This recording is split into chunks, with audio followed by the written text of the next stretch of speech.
नमस्ते बच्चों।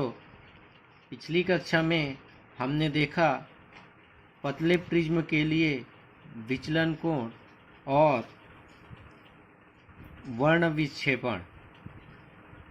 आज हम अध्ययन करेंगे कोणीय वर्ण विक्षेपण। तो हम जानते हैं कि जब प्रकाश किरणें प्रिज्म पर आपतित होती है, अर्थात प्रिज्म की सतह पर जब कोई प्रकाश किरण पड़ती है तो रंगों का क्या होता है, विक्षेपण होता है। और प्रिज्म से टकराने के पश्चात रंगों के विक्षेपण के साथ साथ उनका विचलन भी होता है। तो प्रिज्म से निर्गत किन्हीं दो रंगों के किरणों के बीच के कोण को, प्रिज्म से निर्गत किन्हीं दो रंगों के बीच के कोण को उन किरणों के लिए कोणीय वर्ण विक्षेपण कहते हैं। तो मान लो ABC क्या है, एक प्रिज्म है। इस पर एक प्रकाश किरण क्या हो रही है, AB अपवर्तक पृष्ठ पर आपतित हो रही है और वह अपवर्तित हो जाती है। तो अपवर्तित होती है अर्थात विचलन के पश्चात उसका वर्ण विक्षेपण हो जाता है, और वर्ण विक्षेपण होता है तो उसको हम पर्दे पर प्राप्त कर सकते हैं। तो मान लो हमने 3 रंगों के लिए वर्ण विक्षेपण देखा। तो प्रकाश किरण को जाना इस मार्ग में था, लेकिन वह इस दिशा में क्या हो गई, विक्षेपित हो गई। तो ये मान लो लाल रंग के लिए, ये पीले रंग के लिए और ये बैंगनी रंग के लिए आरेख है। यदि हम पीछे की ओर इनको बढ़ाएं, लाल रंग के और बैंगनी रंग के, तो ये एक दूसरे को जहां पर काटते हैं, मान लो वो बिंदु O है और उनके बीच का कोण क्या है, थीटा है। तब ये बैंगनी रंग का विचलन कोण मान लो क्या है, डेल V है। येलो रंग का विचलन कोण क्या है, डेल Y है। और लाल रंग का विचलन कोण क्या है, डेल R है, डेल R। तो मान लो माना बैंगनी रंग का विचलन कोण डेल V तथा लाल रंग का विचलन कोण डेल R है। यदि इन दोनों रंगों के बीच वर्ण विक्षेपण क्या हो, थीटा हो, दोनों रंगों के बीच जो विक्षेपण हुआ है उनका अंतर क्या हो, थीटा हो। यदि दोनों रंगों के बीच वर्ण विक्षेपण थीटा है तो बैंगनी रंग का विचलन बराबर हो जाएगा, ये किसके बराबर होगा, डेल R प्लस थीटा के। लाल रंग के विचलन और थीटा के योग के बराबर होगा। ये पूरा बैंगनी रंग के लिए है, ये लाल रंग के लिए, और ये बचा कितना है, थीटा है। तो थीटा प्लस लाल रंग का विचलन किसके बराबर होगा, बैंगनी रंग के विचलन के बराबर होगा। तो del V is equal to क्या हो गया, डेल R प्लस थीटा। यहाँ से हम थीटा का मान निकालेंगे तो डेल R को पक्षांतर करेंगे, और पक्षांतर करते हैं तो हम जानते हैं चिन्ह बदल जाता है। तो डेल V माइनस क्या हो जाएगा, डेल R। ये हो गया हमारा समीकरण नंबर 1। यह अर्थात दोनों रंगों का जो कोणीय वर्ण विक्षेपण है उन रंगों के विचलन कोणों के अंतर के बराबर होता है। दोनों रंगों का कोणीय वर्ण विक्षेपण थीटा जो है इन दोनों रंगों के विचलन कोणों के अंतर के बराबर होता है। यदि अब देखते हैं, यदि बैंगनी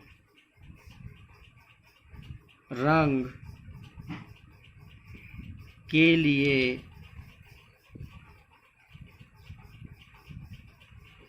प्रिज्म के पदार्थ का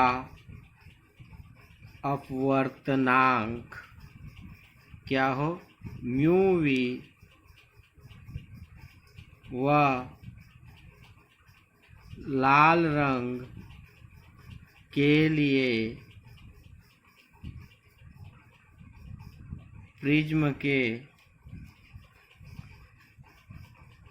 पदार्थ का अपवर्तनांक म्यू आर है, तो हम जानते हैं सूत्र होता है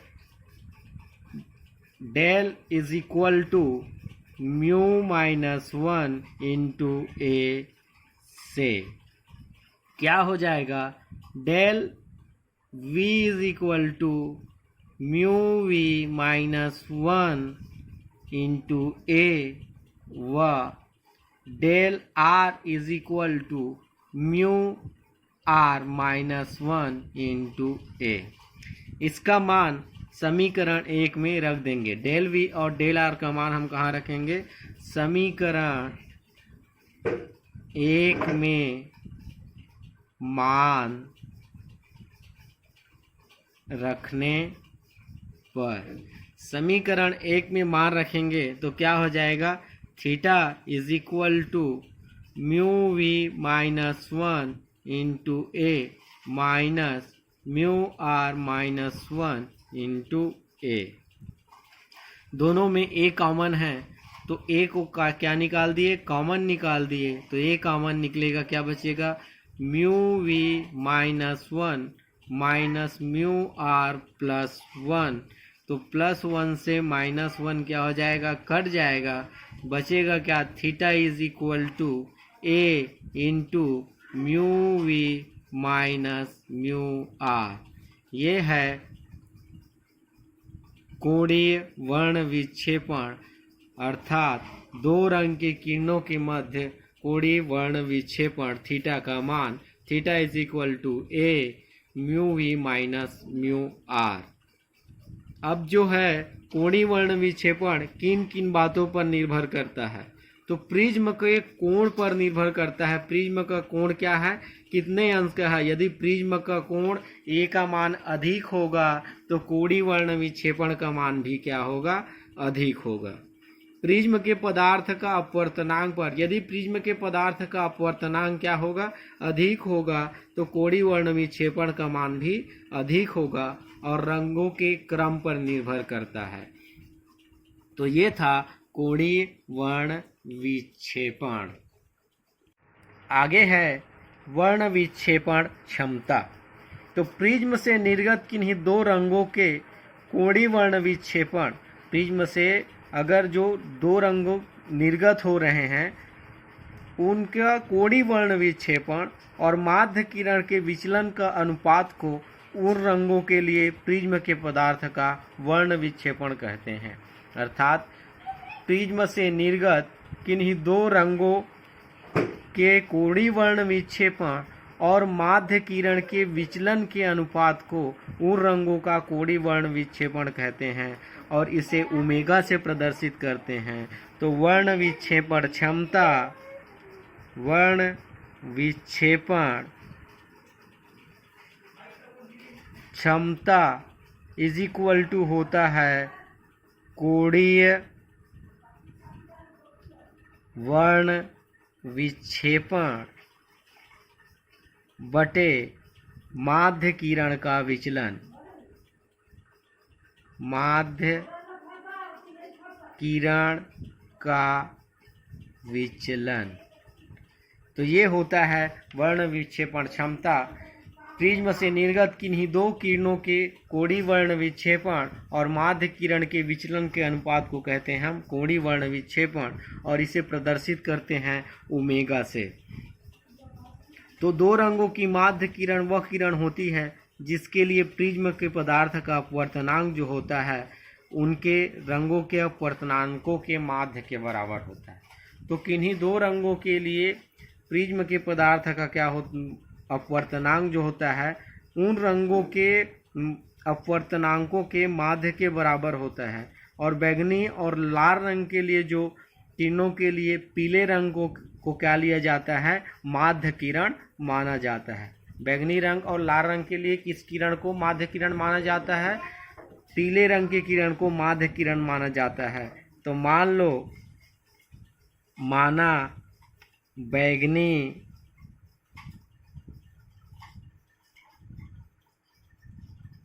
पीले और लाल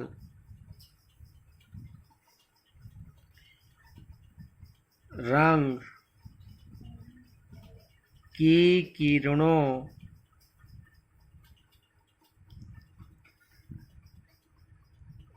का विचलन क्रमशः डेल वी, डेल वाई व डेल आर है। यदि इन रंगों के मध्य कोणीय वर्ण विक्षेपण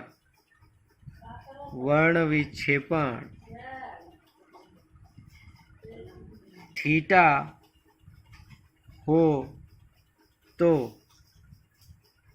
वर्ण विक्षेपण क्षमता क्या हो जाएगा, theta upon del Y.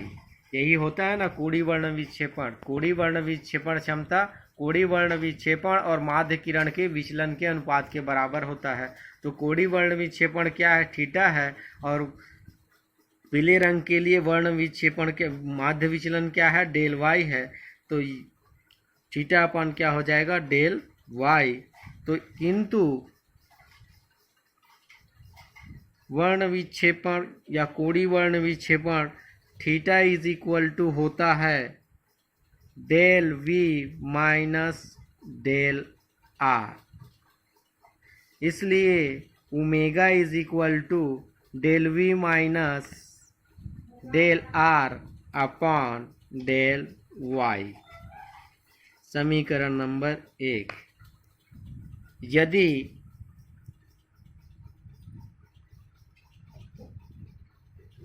Prism का कोण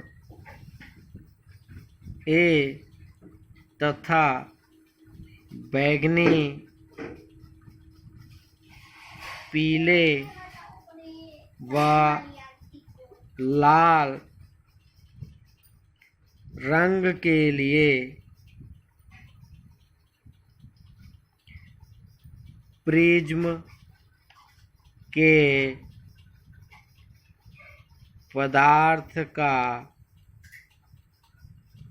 अपवर्तनांक क्या हो, mu Y mu V mu R है, तो del V is equal to क्या हो जाएगा, mu we minus 1 into A. Del Y is equal to mu Y minus 1 into A, और del R is equal to mu R minus 1 into A. समीकरण 1 में मान रखेंगे डेल वी, डेल आर और del y का, तो समीकरण 1 से omega is equal to mu we minus 1 into A minus mu R minus 1 into A upon mu Y minus 1 into A. अंश और हर में दोनों में ए है तो कॉमन निकलेगा, तो ए कॉमन निकलेगा तो क्या बचेगा, mu we minus 1 minus mu are plus 1, minus और माइनस क्या हो जाएगा प्लस, तो प्लस 1 और माइनस 1 कट जाएगा upon mu Y minus 1 upon A, तो ए से ए कैंसिल, तो ओमेगा इक्वल टू कोणीय वर्ण विक्षेपण क्षमता इज इक्वल टू बचेगा mu we minus mu R upon mu Y minus 1। ये है वर्ण विक्षेपण क्षमता ओमेगा का मान। तो किन्हीं दो रंगों के बीच वर्ण विक्षेपण क्षमता पूर्ण रंगों के कोणीय वर्ण विक्षेपण और माध्य किरण के विचलन के अनुपात के बराबर होता है। इसको कहते हैं वर्ण विक्षेपण क्षमता और इसको प्रदर्शित करते हैं ओमेगा से। आज के लिए इतना ही, धन्यवाद।